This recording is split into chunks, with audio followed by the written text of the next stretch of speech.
Transportation. I am the Passenger Rail Program Manager and has responsibilities for this project.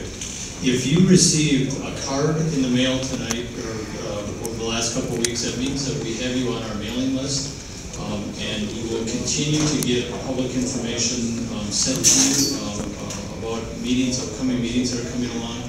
If you did get a card tonight and you'd like to get on our mailing list, if you would sign in at the front door there and give us the information, we will add you onto our mailing list. All of the information tonight, all the information that you see over in the other room is also available on the website. That's wisconsinrail.gov. This material, the historic material that's been put in place, the environmental document, any of the preliminary engineering plans, all of that information is out there. The information from the grant that Wisconsin received also is also listed out on the website. I've got about a 15-minute presentation that I'll go through, and then we'll open it up for some Q&A afterwards. Again, really encourage you to, if you have comments, questions, other comments, questions, or concerns, we've got staff out in the other room. Use the boards, use the postings that are there to mark things up. We've been under contract now for not quite a month regarding the corridor design, so these are the first public information meetings, workshops that we're coming out to the public. This will be an ongoing process moving forward. We will be as transparent as we can, and we have made a commitment to communities that we will come out into the meetings, or out into the community, meet with anyone at any time, at any place within reason. So if you have a specific question or concern, please contact one of us, and we've got that commitment to come back into the community. We want to talk about what's been done with the Midwest Rail Initiative and what that program is. Look at the activities that Wisconsin has done regarding the rail activities and how we've gotten to the place that we are today. Look at the corridor design process and what's going to be happening now over the next several months. Talk about the next steps, what's going to be happening beyond tonight and moving this forward. And then to seek input, and that's, again, one of the main reasons that we're here tonight is to hear from you, get input from you. We've got a number of areas that we think you could share information for us on, but certainly we have a comment box, and you can give us whatever information that you'd like. Back in 1996, the 9 states in the Midwest got together to work on a rail initiative here in the Midwest. They've been very active in moving this forward and have been very active as part of being successful, not only Wisconsin being successful for getting dollars for high-speed rail, but for other states in the Midwest to get those dollars. They put together some planning goals and assumptions regarding network efficiencies. We've got a very successful corridor between Chicago and Milwaukee right now with the Hiawatha, something for us to build on.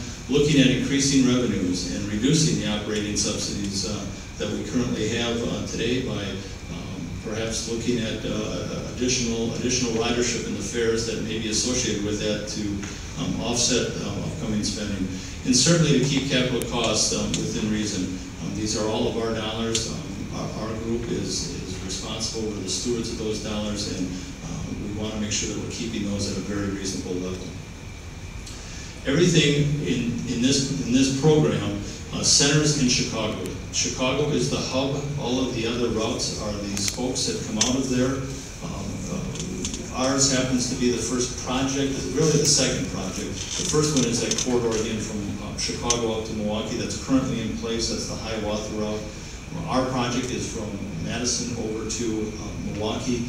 But if you get down to Chicago, you'll be able to get on and over to, on a train to get you to many different locations. Detroit to the east, Cleveland, Cincinnati, down to the south and west to St. Louis, and up to the west to Omaha. We look and are moving forward with a preliminary planning study to get things started between Madison and the Twin Cities. So you'll be able to get on a train and connect at any one of these major metropolitan areas. And that's really what high-speed intercity passenger rail is about, is connecting the major metropolitan centers so that you'll be able to travel in between those. It will use positive train control. Positive train control has been mandated by the Federal Rail Administration. It's something that is a GPS-based system. It's a safety enhancement system that exactly knows where trains are at all times, what the speeds are.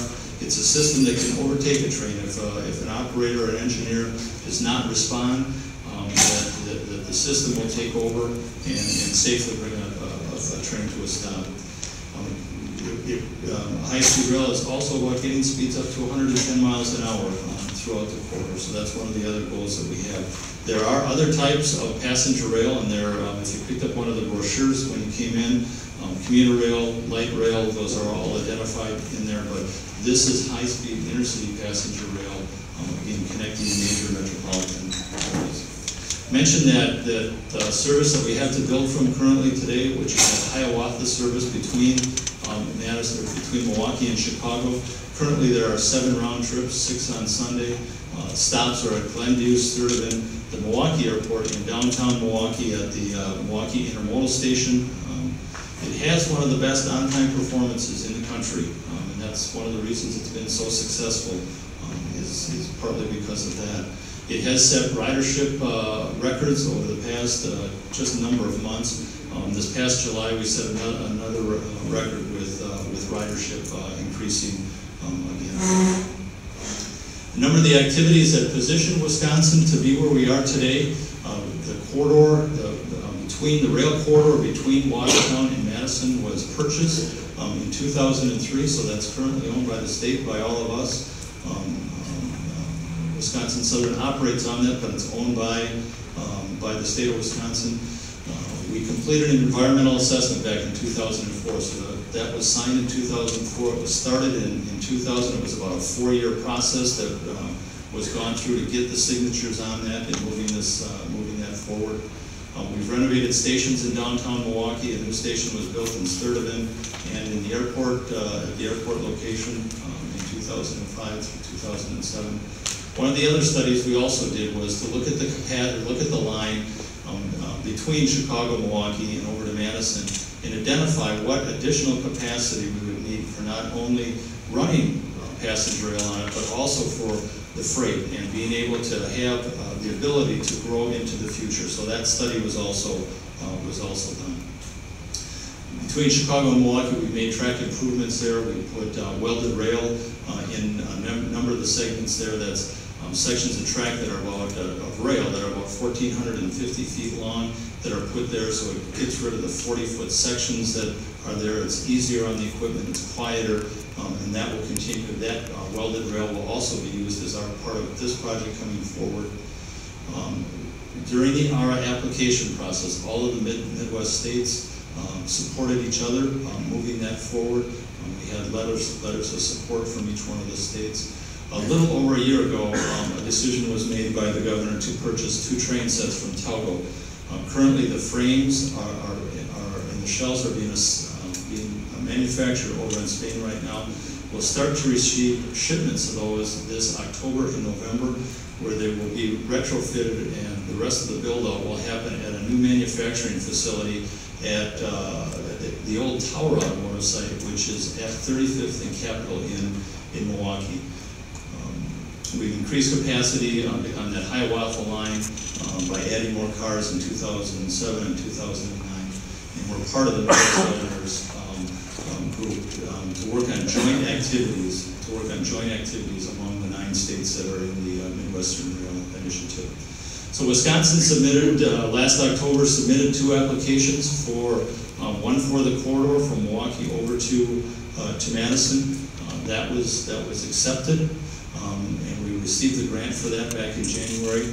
There are 2 smaller improvements that are being done on the corridor between Chicago and Milwaukee. We're building 2 crossovers down by the Illinois border. That's to help with train reliability and efficiency between the freight and the passenger. And then finally, the other award was to extend the platform at the Milwaukee Airport so that you've got the ability to accept the little bit of a longer train set.